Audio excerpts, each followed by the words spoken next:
Allahu Allahu Allahu Allah Allahu Allahu Allahu Assalamualaikum warahmatullahi wabarakatuh. Innal hamdalillah nahmaduhu wa nasta'inuhu wa nastaghfiruh wa ba'd. Falhamdulillah kaum muslimin rahimanillah wa iyyakum. Falhamdulillah. Pada kesempatan pagi hari ini kita membahas tentang mujibat al-ghusl. Hal-hal yang mana kita wajib untuk mandi. Karena adanya beberapa hal ini maka kita wajib mandi. Mandi wajib. Yang pertama adalah keluarnya mani.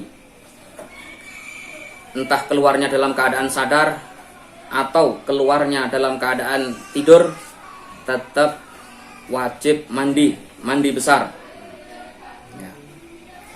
Bagaimana dengan perempuan? Perempuan juga wajib mandi. Ada hadis sahih, seorang sahabiyah Ummu Salamah bertanya Rasulullah SAW, "Wahai Rasulullah, apakah wajib bagi seorang perempuan untuk mandi junub ketika dia mimpi basah?" Rasulullah mengatakan, "Ya, apabila melihat air." Dikecualikan apabila keluar mani karena sakit atau karena kedinginan. Maka di sini tidak dikatakan wajib mandi.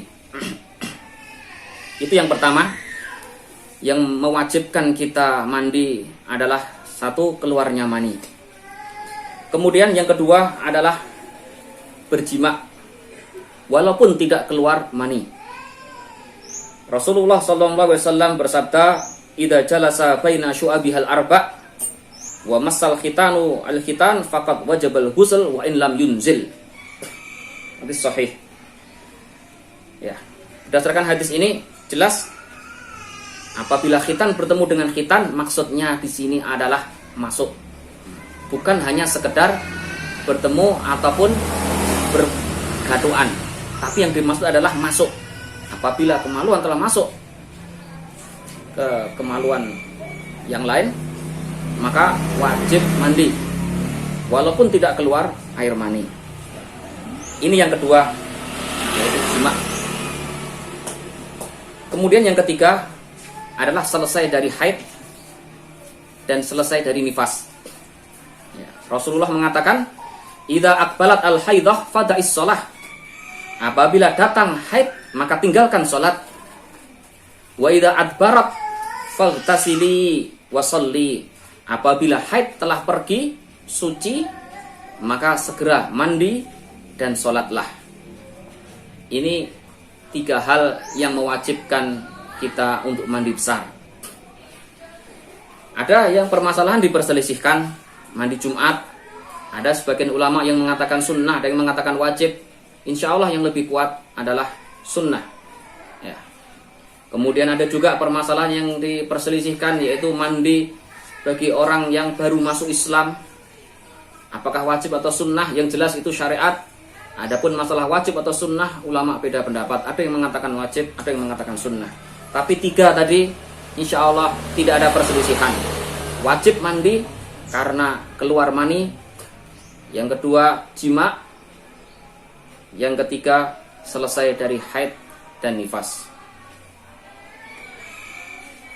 Kemudian kita menginjak kepada permasalahan bagaimana mandi junub. Mandi junub ada 2. Yang pertama, mandi yang sekedar sah. Yang sekedar sah apabila seluruh kewajibannya dilakukan, maka cukup sah. Yang kedua adalah mandi yang sempurna. Mandi yang sempurna adalah mandi yang wajib-wajibnya dijalankan, sunnah-sunnahnya juga dijalankan. Ya. Apa itu kewajiban mandi? Yang pertama, mandi yang hanya sekedar sah. Ya.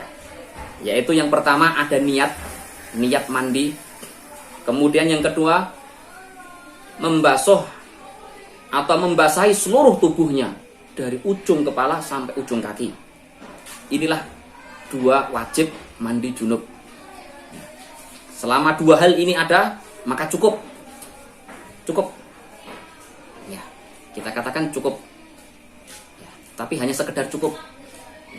Seseorang niat mandi besar, kemudian menggebyur seluruh tubuhnya dari ujung kepala sampai ujung kaki sudah cukup sah. Nah, yang kedua adalah mandi yang sempurna apabila sunnah-sunnahnya dilakukan. Ya, apa itu sunnah-sunnah mandi? Sunnah-sunnah mandi adalah dimulai dengan berwudu dulu. Seseorang berwudu seperti wudu mau sholat, itu sunnahnya. Kemudian yang kedua, memulai membasuh dari yang kanan-kanan dulu, itu juga sunnah. Kemudian yang ketiga, menggosok-gosok, itu juga sunnah. Ya, jadi misalkan seseorang mandi junub tanpa menggosok-gosokkan, cukup dan sah. Tapi sunnahnya digosok-gosok. Ya, itu yang ketiga. Ad-dalak namanya. Kemudian yang keempat adalah takhlilus sya'r, menyela-nyela rambut. Itu juga sunnah. Misalkan cuma digebyur asalkan semuanya kena, sah. Ya. Nah, jadi mandi junub ada dua.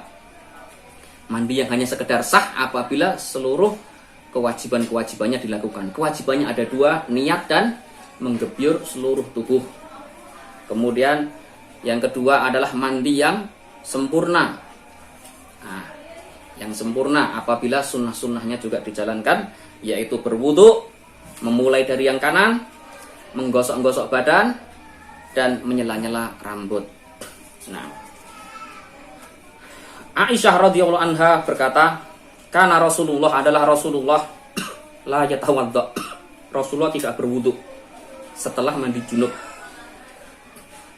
Ya, setelah mandi junub Rasulullah tidak berwudu. Jadi seseorang cukup hanya sekedar mandi saja itu sudah cukup.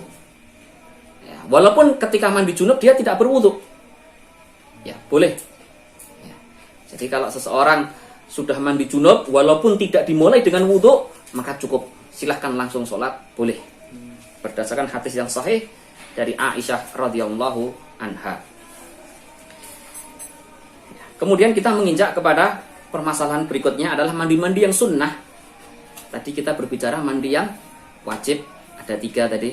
Kemudian sekarang mandi yang disunnahkan. Mandi yang disunnahkan yang pertama mandi Jumat. Tadi sudah kita katakan ada perbedaan pendapat. Insya Allah yang lebih kuat adalah sunnah. Kemudian yang kedua adalah mandi apa tadi? Mandi Jumat, mandi bagi orang yang baru masuk Islam. Ini juga sunnah. Ada sebagian ulama yang mengatakan wajib. Kemudian yang ketiga, mandi yang disunahkan adalah mandi setiap kali mau jima. Rasulullah pernah dalam semalam menjimai beberapa istrinya. Setiap selesai mandi, setelah selesai mandi. Ya, ada hadisnya, hadis sahih. Kemudian mandi sunnah yang berikutnya adalah mandi untuk sholat Idul Fitri dan Idul Adha. Kemudian yang berikutnya adalah mandi ketika ihram untuk haji dan umroh. Kemudian yang berikutnya adalah mandi setelah memandikan jenazah. Itu juga disunnahkan. Rasulullah mengatakan man ghassala mayyitan falyaktasil. Siapa yang memandikan jenazah maka hendaknya mandi. Ya. Ini mandi-mandi yang disunnahkan dalam Islam. Alhamdulillahi Rabbil Alamin. Allahu Allahu Allahu Allah Allah